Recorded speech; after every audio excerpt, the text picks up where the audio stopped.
Hey everybody, Bridgerland Dolgoff, Conscious of Economics and Urban Farm Project. I think it's oh, you can see it in the window. It's not an apparition, it's a book. Because we're looking out the window, so. I just kind of wanted to read something. I'm in the back here finishing weeding. And anyway, we'll give you a tour eventually. But the yard's doing really, really good. And I have a mini CSA, so growing food for 4 people, 4 households a week, so that's good. And just working on the yard, and that it's funny because it looks like an apparition because it's in the window, but it's it's not. I'm an apparition. It's all apparition. Anyway, I wanted to read something. So the book,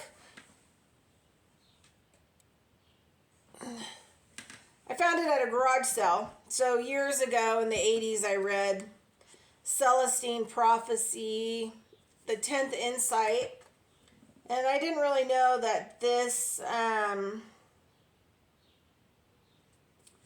book existed. And he kind of goes more into kind of, like his personal life and personal work and blah, blah, blah. And hold on a second, I gotta find it. But he said something that was just so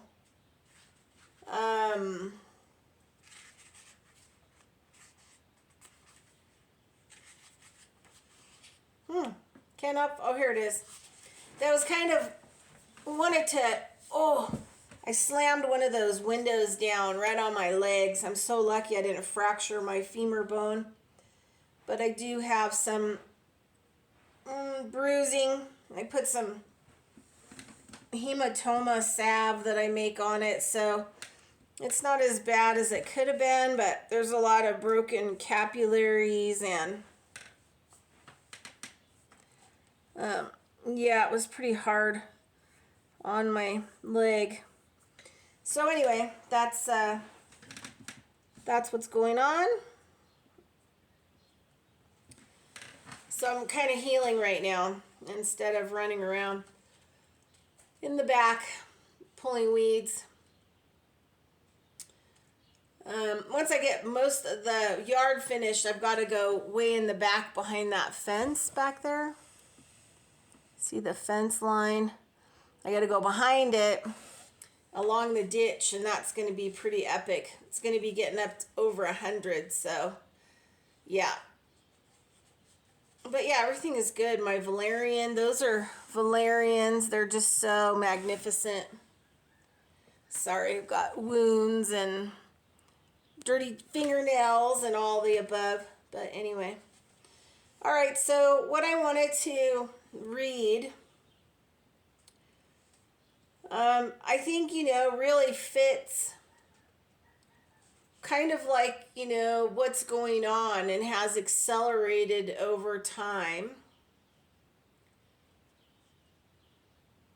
And it's like living a life based out of drama. And you just see more and more drama, more and more extreme drama. People allowed to, behave in these dramatic situations. But so I'm just going to read this. In the 1960s, the prevailing idealism of the times had led me into a career working with emotionally challenged adolescents and their families. First as a caseload therapist and then as an administrator. Looking back on that work now, I can see a profound relationship between those experiences and the eventual creation of Celestine. Through work with these youth, all of whom had experienced severe early abuse, I began to see a larger picture of what they were having to overcome. To heal what had happened to them, they had to embark on a particular journey that in some sense had to include transcendence. The anxiety of early abuse creates a severe need in children to take control of life.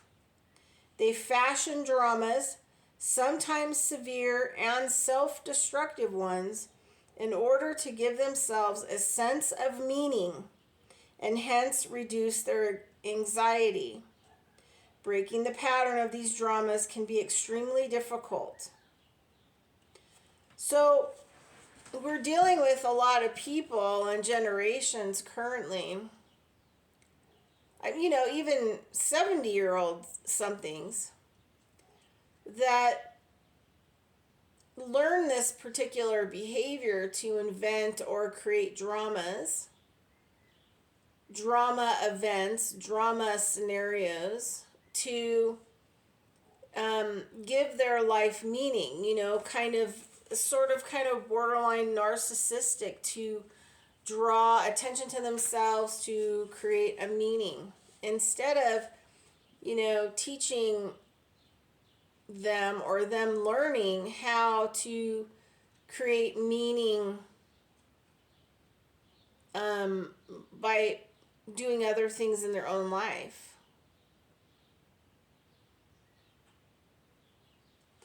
So then we have, people who are politicians, people who are in law enforcement, people who are in all kinds of different walks of life, creating more drama, unnecessary drama, to give themselves, like he says, meaning.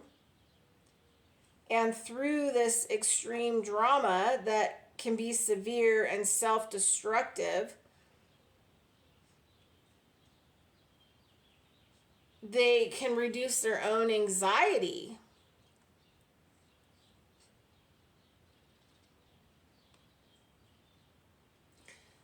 So I found this book at the garage sale, so I picked it up because I've read the author before. And then I got stuck. I got stuck on that chapter, on this particular area. Since 2008, my number one thing has been to break drama, mostly drama with other people. But really what it is breaking my own personal drama that causes me to create drama with the outside world. And it's interesting to live, I'd say in a 80% drama-free state. And it's interesting because boundaries, personal boundaries and understanding personal boundaries are very much required. The aspects of being able to tell the truth, know what the truth is by feeling how you feel, and being able to communicate that in a non-combative, non-violent way. Because people will either appreciate that or they won't, and the people who are caught in drama will just kind of disappear out of your, life, because they need that drama. They cannot stop that drama. It's like a drug. And I think it's like the core. I mean, you've got the codependence to whatever you're going to be codependent to, and you could be codependent to drama. To give yourself a little bit of excitement, something to do, because, ultimately you have too much time on your hands maybe, or you just learn to create more and more and more drama, and nobody really in your life has actually effectively, stopped you in that drama.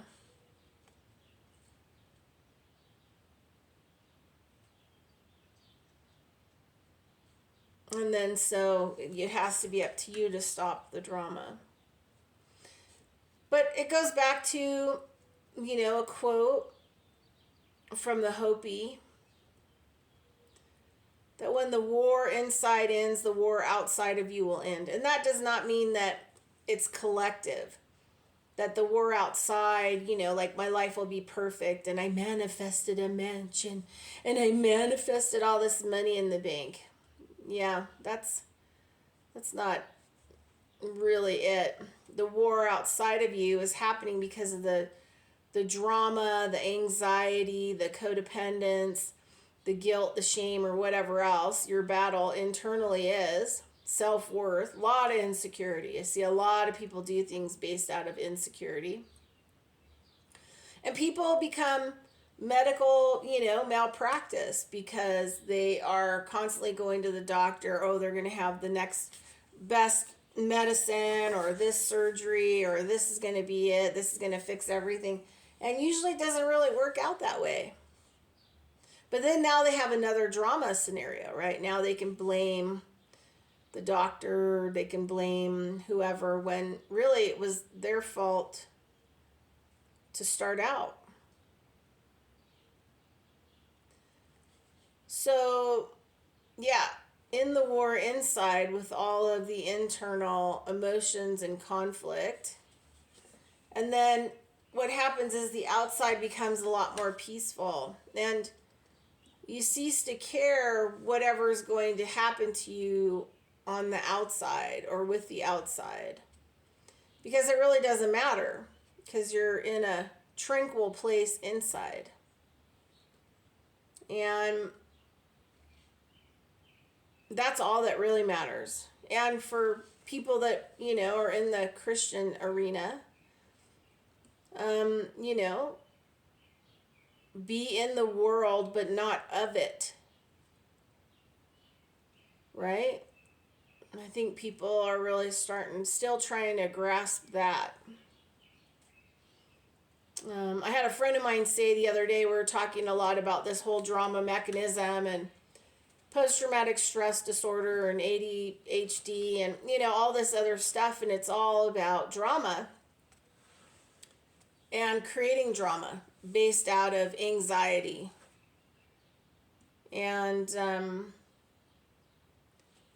we're talking about how, a lot of Christians are extremely overweight, and if you go to any Christian functions, there's a lot of sugar and desserts and things of that nature. And she said all my friends that are like Buddhist and follow Buddhism are like all in shape and they eat really clean diets, and and that shows you the Buddhists have worked on their drama. They stop and they pay attention to the reflection in their mind. And they don't allow the mental to foreshadow or move forward in creating drama. They feel how they feel. They do the internal work. They get to the core of the issues. And so they don't have all the drama. The drama of being fat, the drama of being overweight, the drama of being young, the drama of being old, the drama of this, the drama of that, the I didn't get a cookie when I was a kid. Whatever the drama is, and then the drama unfolds in the outside reflection of your mind.